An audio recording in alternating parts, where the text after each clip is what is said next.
In this video, I will talk about regression specification in R. Before you watch this video, please make sure that you have watched my other video called Regression Specification.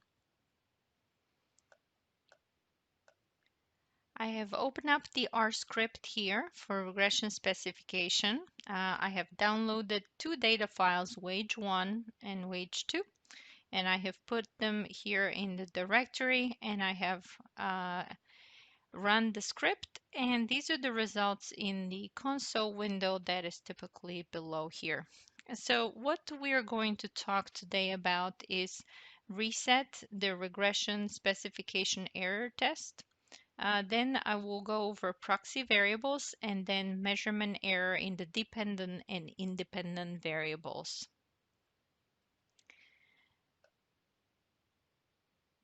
So the regression specification error test basically includes squares and cubes of the fitted values of the regression model and tests for joint significance of the coefficients. So in order for us to do a reset test, basically the question that we're asking ourselves is the model correctly specified or the model is misspecified? And this test is going to provide us with this answer. So let's go ahead and read in the dataset wage1.csv into our data frame, and then let's go ahead and estimate a linear model of wage as dependent variable regressed on education, experience, and tenure. And we can summarize the results from this model. So here are the summary results. This is a multiple regression model. And again, these are the typical results that we get. Now, the question is this the correct specification of this model? In other words, are these the correct independent variables, or and is the correct dependent variable wage? Is it wage? Is it log wage? Here, do we have squared terms? Do we have these terms as logs? This regression specification error test would basically help us answer this question. So the way to test it is let's first calculate y hat. Y hat is the fitted value coming from model 1. So that's the basically here is the same as wage hat. And then also let's calculate the square term for the y hat. So we're going to call y hat squared and y hat cubed. And so for reset, what we're going to do is we will update the model 1 that we have before. So this is our model 1 before, but we would be including all of these independent variables that we had before, but we are also going to add the squared and the cube terms for the fitted values. And the reason we are doing that is to see if there's any other nonlinearities being captured in the model. So here are these results. So now we have, you see how this is exactly the same model that we had before, but now we have the y hat cube, y hat squared and y hat cubed added here. So these are these two additional terms added here. And we're going to be looking at these coefficients, and we're seeing that one of them is actually significantly different from 0. So again, would we estimate a model like that and put fitted values back in their squares and their cubes? No, but we just want to know, is this the correct specification? So we're just fishing around to see if there's any possible squared or cube terms that we're missing. So because one of these coefficients is significantly different from 0, let's go ahead and test it with a joint test for significance. And in order to do that, we're going to be using linear hypothesis. So we're going to pick up the results model 1 reset. So basically, we're going to be picking up the results from this model. And then we're going to be testing the coefficients of y hat squared and y hat cubed, that these are equal to 0. And so this is basically the p-value of this test. And so because we have the p-value being less than 0.05, we have the model is misspecified. So what we are finding here is that these coefficients, not only that one of them was individually significantly different from zero, but they are both of them jointly significantly different from zero. So now what this means is this: if we put the squared and cubed values of the fitted values, they're picking up some information in the model. Uh, so we know that the model is not correctly specified, but unfortunately, this test does not tell us how to correctly specify the model. So now let's go ahead and just try to estimate uh, different variations of the same model, and let's see which one would pass the reset test that we have here. So the next set of the next model that we are going to be doing here is regression model where we have log wage. So everything is the same as above, except that instead of wage that we have here, I will put log wage here. So let's see if this is the correctly specified model. So I'm going to go over everything a little bit quicker because we're going to be repeating exactly the same thing for 3 more times. Okay, so now if we have the dependent variable being in logs, here we would be summarizing this model and then calculating the fitted values now coming from this model too. So log of y hat squared, and the cube terms. So these are the fitted values from this model. It's not that we're logging the y hat or anything like that, but it's just that that's the y hat for the log model. And so now we're updating model 2 to actually include these fitted values, the squares and cubes of them. And let's now also test for joint significance of the coefficients on the squared and the cubes fitted values. So these are now the new regression results. So these are the new regression results where we have log of wage being the dependent variable, and now we're including the squared and the cube terms, and we are now seeing that unfortunately both uh, coefficients are significantly different from zero. So when we actually test them with a joint f-test for significance of these two coefficients, we also see that the p-value is less than 0.05. So we are concluding that these coefficients are jointly significantly different from zero. So again, this is also not the correctly specified model. So now let's try to keep estimating different types of models. So here, let's calculate the squares of the variables education and tenure, and let's put them into the model. So we're updating our original model, model 1 that we have here, to put squared and cubed, the squared terms for education, experience, and tenure. And here we're estimating this model, and now we're getting the fitted values from this model 3, the new model that we estimate, and we're basically squaring and cubing these fitted values, and then we're including them back in the model. And then again, we're testing for the joint significance of the coefficients. So here are the results that we have here. And again, I'm going faster because this is the third time we're doing this regression reset test. So here is the estimated model. Now we have not only the original variables, but the squared terms for each of the variables. So maybe this is now the correctly specified model because it's having some squared terms. So we would be calculating the fitted values, the squares, and the cubes, and we're going to be putting them back in the equation. So again, now this was the model that we're testing with reset, and now these are the additional terms. And so now we're seeing that actually these coefficients individually are not significantly different from zero. So we're thinking maybe that's the correctly specified model. And so when we do, though, the joint hypothesis test, we're seeing that actually the p-value is less than 0.05. So we are again concluding that this is a misspecified model, unfortunately. So we need to keep looking for correctly specified models. So next one, how about we now estimate a model of log of wage this time, log of wage, but it also would include the square terms.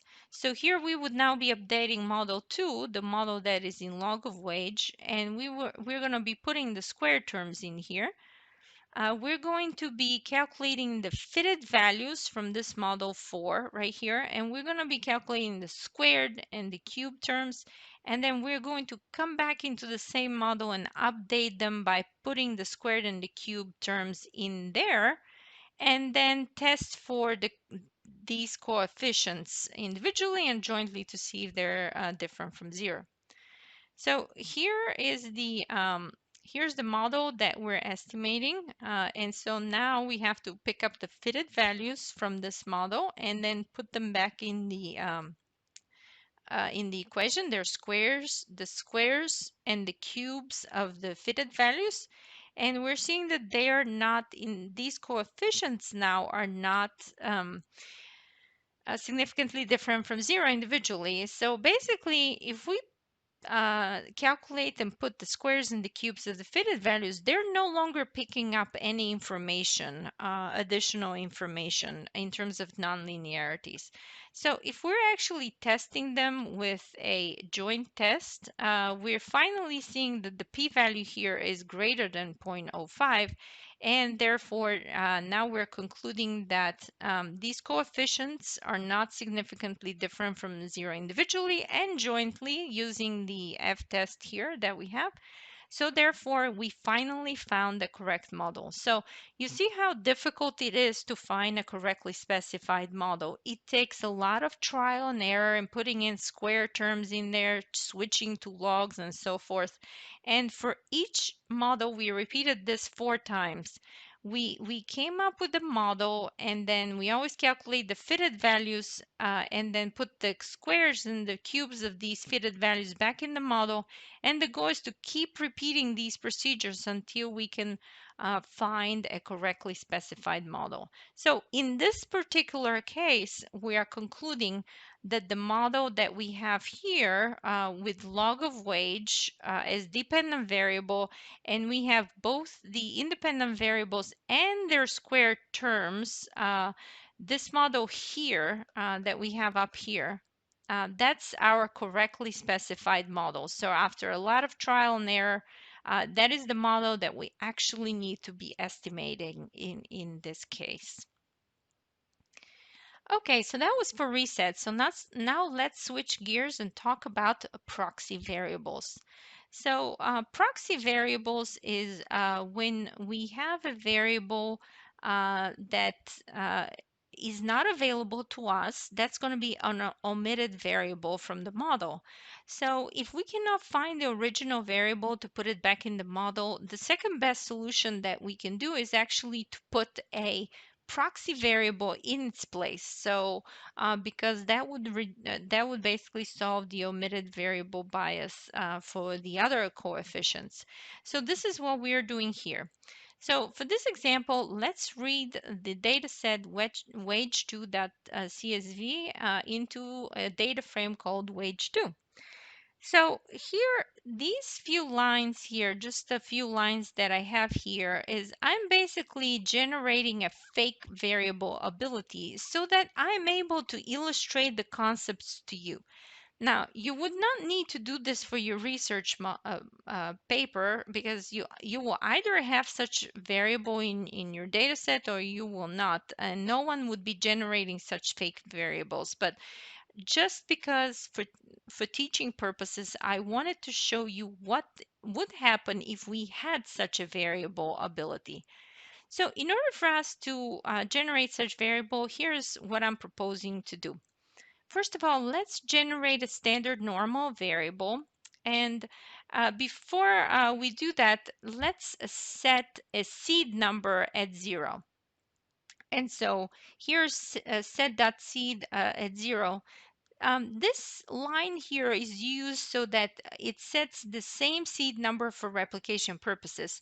If we don't set this number, anyone else who would be running this program would be getting different results. So try it by actually not running, putting here a number sign, commenting out this line, and you will see that different numbers are being generated. So in order for you to get exactly the same results as I would get today, this is why I include this line here.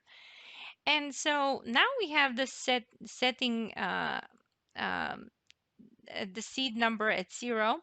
Now let's calculate a standard normal variable. And so here we are going to be using the R norm, and then n equals to n row of wage 2.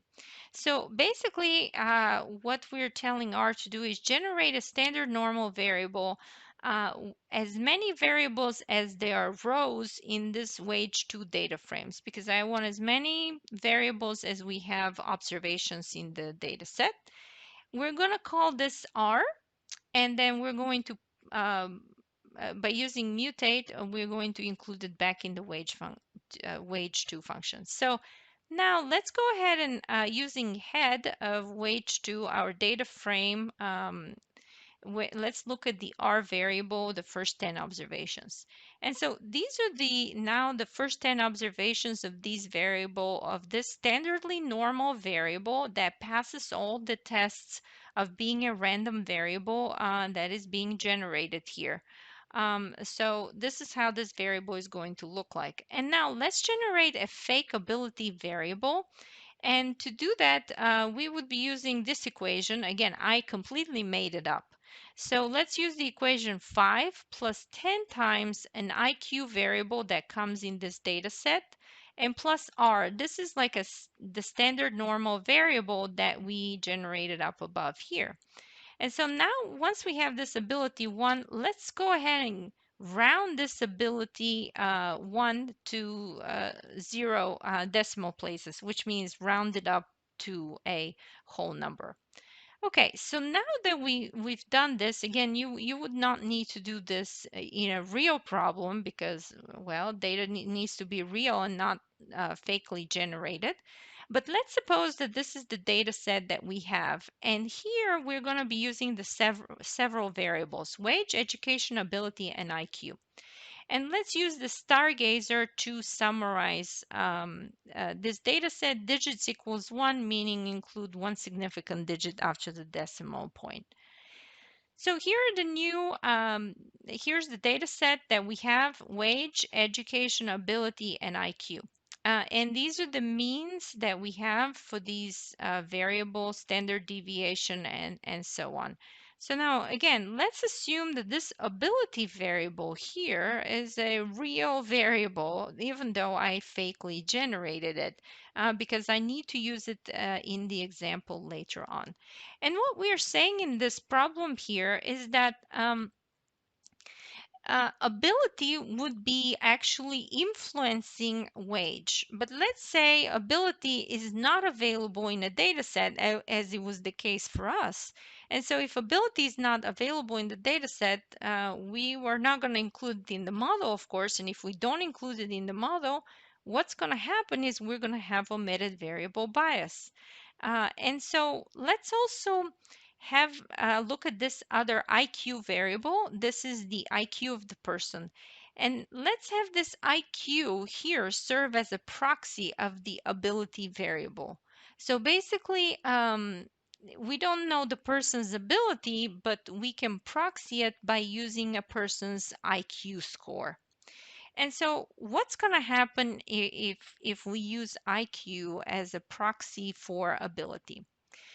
Um, uh, so this is the this is what we are going to have. So, but before that, these were the means, and these were now we want to get the first 5 observations for wage, education, ability, and IQ. And this is how now the data looks like. And again, we're going to be accepting that this ability is a real variable, even though I fakely generated it. So we're going to use it as if it's a real variable just for teaching purposes here. And that is basically the IQ variable, the IQ score of a person. So this is now how the data looks like.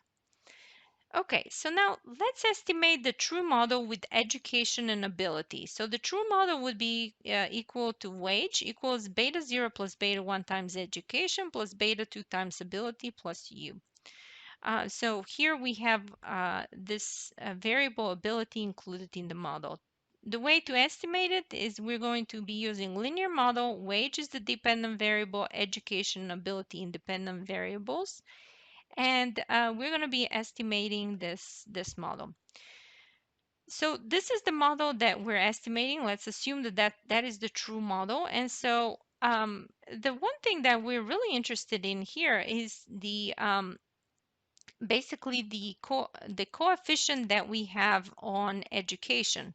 So what we are saying here is that each additional year of education uh, brings 42 more in wages. And so this is this coefficient. So we're assuming that this coefficient is unbiased because now we also have ability in the equation. So we don't have omitted variable bias here for the education coefficient. So now let's ascribe this beta 2 coefficient here as the coefficient from model 5 on ability. So this is basically this coefficient that we have here. So we're just picking up beta 2 from this model. So now let's suppose that we estimate a model with the omitted variable ability. So the coefficient on education would be biased. So the way to estimate this model 5 that we have here with omitted variable, we are going to be dot means use the same variables, but minus ability means do not use ability. So basically that would be a model of wage on education. And so here is this model of wage on education that is being estimated here. And notice that this is the coefficient now in education. So before we had 42, now we have 60. So this coefficient 60 is now biased because not only is that the direct effect of education on wage, which is this coefficient of 42 here, but it's trying to pick up some of the influence from ability as well. That's how it's biased. So now let's look a little bit more in details as to this bias and what we can do to use proxy variables to solve for this problem. So now let's say that the IQ is proxy for the omitted variable ability, and now we're going to have a model for ability on IQ. So this will be the additional model that we could estimate here. Ability is regressed on IQ. And so we're going to be using linear model ability regressed on IQ. And we want to calculate and collect the coefficient from this model 6 on IQ and call this delta 2 because that's going to be this coefficient here, delta 2. So if we're estimating this model here of ability regressed on IQ, this is the results that we're seeing here. So this is the intercept, and that's the coefficient on IQ. Now, if you notice here something strange, it's not very strange. And this is that the coefficient on IQ is about 10, and the intercept is about 5. So do these numbers look familiar to you? Well, yes, they do. They're not exactly 5 and 10 because we use random numbers, but you see how this is exactly this equation here. Because this is how I generated the ability variable 5 plus 10 IQ. But I put here a random standard normal variable as the error term here, and then I rounded up a little bit. You see like how now if I try to estimate a model of ability regressed on IQ, I'm basically getting the same coefficients back that I used to generate this variable. So it's not at all surprising that we're getting these numbers back here. Now, Notice that you're going to be getting a little bit different numbers here than in the previous video of the lecture. And the reason for that is that each software generates their own seed numbers. So the seed numbers that we used here and what we actually how this ability actually turned out to be is a little bit different than, say, the ability that I generated when I ran the Stata program. And that's why these numbers here are now a little bit different than the numbers that are in the lecture video. But, they're still coming from the same model that I gave it. And this one is still not significantly different from 5, and this one is not significantly different from 10. So we're backing out the same function. So anyway, so this is a side note, but this is why the coefficients on IQ and the intercept here look familiar. Okay, so now let's pick up, and this will be delta 2 would be the coefficient on IQ. And so now let's pick up the coefficient on IQ from this model and call it delta 2. And so our delta 2 coefficient would be this coefficient here. Okay, so now that we can estimate a model that actually has IQ as proxy for ability. So in this model, what we're going to be doing is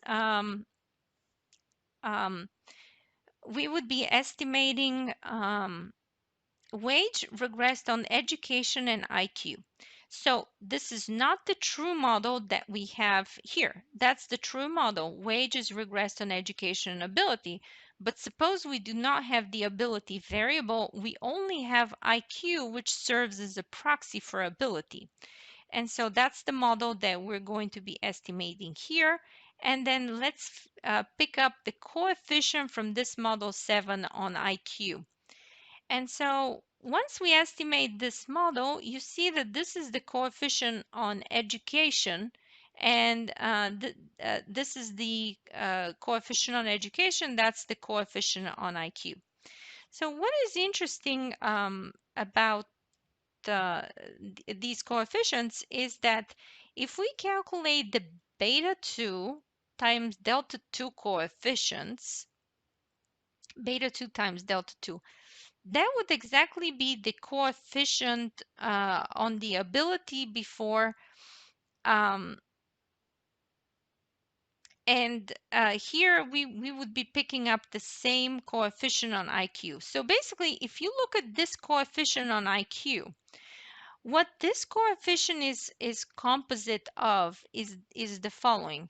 This coefficient here is equal to the 0.51, which is the coefficient. 0.51 is the coefficient of ability on wages. So this is the true coefficient beta 2 of the variable that we don't have on the dependent variable. So this is 0.51.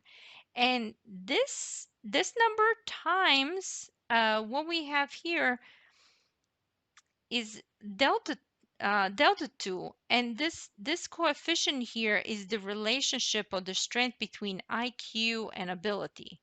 And so if we actually multiply these two coefficients, what we're going to be getting is the same coefficient as we have here. So basically this coefficient on IQ here is the composite of the original coefficient on the ability variable and the strength of the relationship between IQ and ability. That's what this coefficient here mimics. So we cannot recover back the original coefficient on ability if we don't have the variable ability, but this coefficient is a multiple of it. Now, the best thing about using proxy variable is that this coefficient here that we have on education is no longer biased. So the reason why we include proxy variables in models is that this coefficient here is not 60 when we had it biased, when we just had education included here and ability was not included. But if we include the proxy variable, that coefficient is no longer biased. And this is the best thing that proxy variables do, is eliminate the omitted variable bias. Okay, so this is about proxy variables. So now let's switch gears again and talk about measurement error. So measurement error is basically when the variables are not uh, are measured with errors. And there are many reasons for that, including the fact that people may be not reporting them correctly, maybe rounding them up, maybe the data set doesn't include the correctly measured variables, and so forth. But it's a common problem that happens. So because I don't have mismeasured variables, what I'm going to do here, just to illustrate the example, is I'm going to mismeasure these variables on purpose. Again, you're never going to have to do it yourself, because if you have variables that are correctly variable measured, why mismeasure them on purpose? But I am just for illustrating purposes, as I am teaching this material, I will show you actually what happens if you have a mismeasured variable. Okay, so how I'm going to mismeasure these variables. So I will generate a variable called wage underscore M, which would be rounded up to next $5. So let's say if we ask the person what your wage is, they kind of boost up their wage to the next whole $5. So this is what this one is doing. So here I would be picking up and defining wage M for mismeasured, and this will be case when if wage is greater than 20, then put it equal to 25. And then look, and if the wage is also greater than 15, then put it equal to 20. If it's also greater than 10, put it equal to 15, and so on. And I will also generate a mismeasured variable experience. This one I would round to the next 10 years of experience. So here, if the experience is greater than 40, put it equal to 50. If it's greater than 30, now replace it with 40. If it's also greater than 20, replace it with 30, and so forth. So what we're doing here, let's just select the data, wage one, and then select each few of these variables. And then let's see the first 10 observations and use Stargazer to summarize the data. So this is how the original variables look like in the data. So these are the true variables here, wage and experience. And these are the mismeasured variables that I mismeasured on purpose. So again, for wage, I'm rounding up to the next $5. You see how these are rounded up to the next $5? So this ones are rounded up to 10. This one is rounded to 15, and these are rounded up to $5, and so on. And for experience, all of these are rounded up to the next 10 years of experience. So if it's 2, we round it up to 10. If it's 22, rounded up to 30. If it's 2, rounded up to 10, and so on. So these are now mismeasured variables. And again, this may happen if you, for example, give respondents intervals to answer as far as what their wage is. So you would not know the true values. And same for experience. If you give them intervals of, are you between 0 and 10 years on the job, 10 to 20, 20 to 30? I mean, this is the variables that you're going to be getting from such a survey. So again, you would not do this on purpose, but it's frequent that the data would come to you that way. So if we summarize the data, these are the means of the variables. Notice that even the means are now not quite exactly the same anymore. So yeah, so we have mismeasured variables. So now let's estimate a model that has no measurement error. So linear model here, wage is the dependent variable, education, experience, and tenure being our independent variables. So let's say that this is the correctly specified model, no measurement error, and these are the results that we have here. And these are the significant coefficients that we have here. This coefficient is significant at the 10% level. So now let's suppose that we have a mismeasured dependent variable, wage M. So here, instead of using the original model 1 that we have here, we're going to be using wage M, the mismeasured variable, as the dependent variable. And so in this formula that we have here, this is the model that we estimated. So this is the mismeasured variable, and these are the coefficients that we have here. And so notice that basically when we have a mismeasured dependent variable, that actually increases the variance in the error term, and basically that may reduce some of the significance of the coefficients, which is what we see here in this case. But in general, the coefficients are not biased. However, if we actually have a model with mismeasured independent variable, which is experience m, so now let's update this model by taking away the correctly measured variable experience and adding this experience mismeasured. These are the results that we have here as far as coefficients. So we're estimating wage, regress on education tenure, and this experience mismeasured here. And what we're seeing here is that we actually have this is the coefficient that we have on the mismeasured variables. So notice that this coefficient that we have here is no longer significant. And so not only that it's not significant, but one thing that happens when we have mismeasured independent variable is this coefficient here is biased towards 0. So notice that this coefficient here is smaller than what we had up here in the original model that we did not have a mismeasured variable. And not only did it lost significance, but it is biased towards 0. And so again, this is what we call here attenuation bias, and this is that the coefficient of experience is biased towards 0 and becomes insignificant. So measurement error may not be as big of a problem if it's of the dependent variable, but sometimes if the independent variables are measured with error, what that would lead to is not only that the coefficients are not significant, but all the coefficients are going to be biased towards 0. Okay, so this concludes the R script for regression specification.